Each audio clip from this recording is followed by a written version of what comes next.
কোনো আলেমের ব্যক্তিগত জীবন নিয়ে জনসম্মুখে কি আলোচনা করা উচিত? আপনার মতামত কমেন্টে জানান।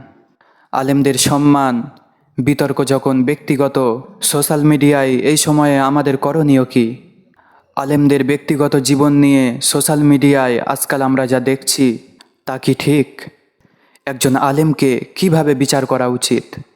ইসলামের দৃষ্টিকোণ থেকে কারো ব্যক্তিগত বা দাম্পত্য জীবন জনসম্মুখে আলোচনা করা বা কুৎসা রটানো গুরুতর অন্যায়।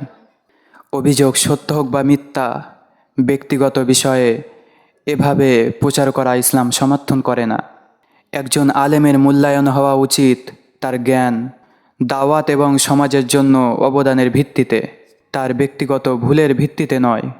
আর অভিযোগ প্রমাণিত না হওয়া পর্যন্ত শুধুমাত্র অনুমানের ভিত্তিতে কাউকে অসম্মান করা আমাদের নৈতিক দায়িত্বের বাইরে। তাই আসুন কারো ব্যক্তিগত জীবনের ভুল নিয়ে চূড়ান্ত রায় দেওয়ার আগে প্রমাণ ও সত্যের অপেক্ষা করি। আর আলেমকে সম্মান করি, ব্যক্তিগত বিচার আল্লাহর কাছে ন্যস্ত করি।